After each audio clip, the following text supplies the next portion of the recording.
Cowboys owner Jerry Jones back with us at training camp in Oxnard. Jerry, thanks as always for doing this. We talked to Steven a little earlier today, and of course he was asked about the Micah situation and the response from some of the fans yesterday, and he said, we want to pay Micah if Micah wants to get paid. Do you think Micah's side is as serious about this negotiation right now as you guys are? Oh, yes. Obviously, Micah, first of all, does want to get paid. He's getting paid. You know, he gets about 20-something million right now.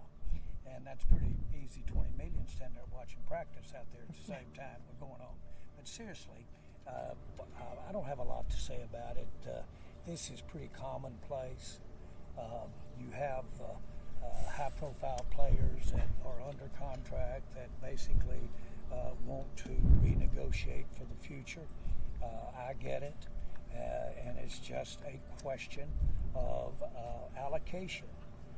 We are by incentive in a position to be as frugal and be as a husband the resources of this team, because the money that goes to one player, that's that much less that can go to the other. There is a total limit that has to go through. And everybody says, well, it's when my time that I want to maximize. I get all of that. And the process is going along, and Micah's a smart young man. And I can't tell you how smart he is. I think he may be the most intelligent player I've ever negotiated with. And we've had direct negotiations at length. And Micah called me from Saudi Arabia and wanted to come in and get in and come in and talk about and negotiate the contract. And we did. And so we've got some things to work out, but we'll see where it goes. Just real quick before we move on, you know, you said he's getting paid for standing there watching. Is it disappointing to you that he's not practicing? Not really, because I don't want him to get hurt. And he plays a contact, what you call a motion contact position, and linebackers, fullbacks. Those guys are usually in the fray of it, and they take a pretty big of the brunt of the physicality of the game. So all of that is out there, but we'll see where this goes. But this is commonplace. It's commonplace around the NFL. It's commonplace here. I'm not going to ask you about Micah's comments because I know you don't want to get into that, but it has been suggested that Micah is the player version of you in the sense of how he likes to talk to us. He doesn't shy away from his opinions on things. Do you respect that about him, though, the way he is with all of us, and just that, you know, he stands strong in his opinions as well? I think Micah's as talented, maybe the most talented player we've had. And Dion, of course, had extraordinary talent. But Micah is very talented, and he is very smart. And so all of that makes a great asset for the Cowboys. And so all of that is what it is. And I've enjoyed talking with Micah. I watched the Super Bowl completely with Micah and parts of his family. And then I watched the Big 12 championship game with his entire family and Micah. So I enjoy being around Micah, and we've just got to realize what we're doing here, and what we're doing is trying to take the resources that we have under the rules, and we're trying to allocate it to get the best guys out there at the same time. But Micah's fine. You talked to him at all since you've been out here? Have you had any conversation about anything with Micah? I really don't recall. I may have acknowledged him, but we have talked. We talked back in Dallas. Yeah. And like I say, we spent a lot of time negotiating his contract directly, and spent a lot of time and covered all of the important things in the contract. You've hired a lot of different types of head coaches with all sorts of experience levels. What does Brian Schottenheimer bring to this thing that maybe nobody else ever has in your time with the Cowboys? I don't know if I've ever seen anybody with his background of experience. First of all, start with osmosis, being around the kitchen table, and his father, Marty Schottenheimer, being truly one of the great coaches of all time. That alone gives people the edge when they have accomplished parents that by their very nature were outstanding teachers. And so he benefited from that. Then he spent all of these years on staffs throughout, and he's been around hundreds of players. He's been around hundreds of other coaches. He's been around multi-schemes. And so he's truly a product of experience in the NFL. It's amazing that he hadn't had a head coaching job. He's got great people skills. And he probably maybe 5, 6, 10 years ago might have had an opportunity to move and should have since it has been that long. But he landed right where we are. It was a great opportunity. I didn't think about it going there when we initially were talking to him. But as things evolved along, it looked like this could really work and work great for the Cowboys and our fans. Your quarterback, Dak Prescott, he's now the longest tenured Cowboy on this roster. He's about to be 32 years old.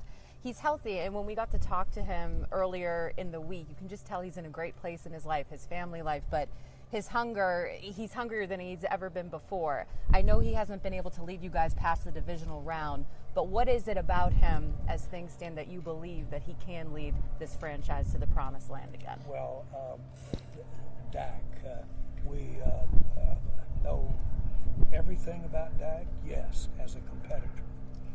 He's a Pied Piper among men and women. I'm not so sure the coaches don't follow him down the hall. He's that kind of leader.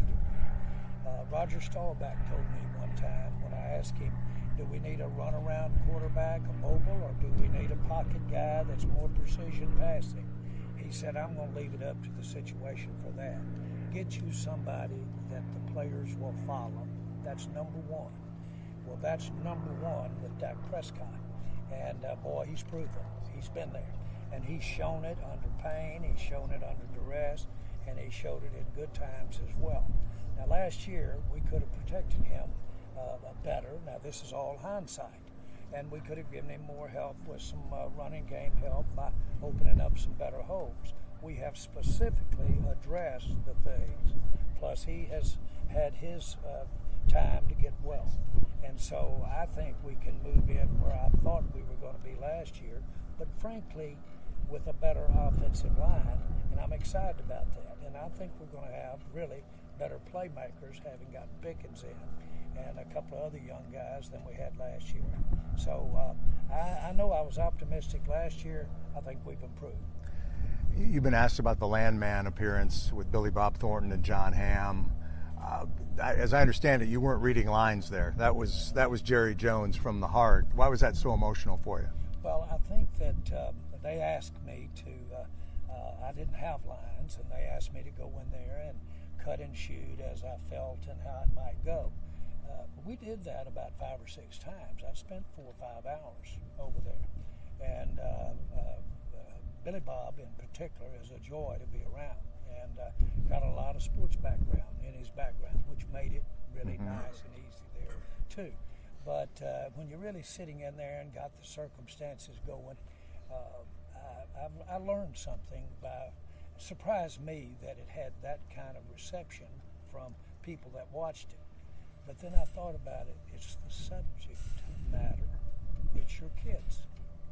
And I think that we all have a spot there for our kids. And whether it's a spot that was there because we were a kid and how it felt with us. So it taught me a little bit of a lesson now. Choose your subjects pretty good there too. They gave me the subject, or we got into it once I got in the bed. But in essence, that was pretty easy to go into, and I'm fortunate. I've gotten to spend my life working with my children, my entire life, this entire time, 30-something years with the Cowboys. And as late as yesterday, just really in the throes of it, going to town with all 3 of them in different areas, and really fighting it out, real stuff, real consequences. And they're not my kids in that sense. They're my partners, and frankly, I listen to them. Is that your greatest legacy? Well, I would, maybe not for me to say. I will say this, Gene's done a heck of a job. It's good that you said that.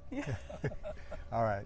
You got anything else, Yeah. Sam? Yeah. So I asked Coach Shoddy earlier today about the playlist that goes on at practice, and he said that you had a song maybe in mind. What song would you like to hear over that loudspeaker as the practice is going on? What song would you want to hear blaring?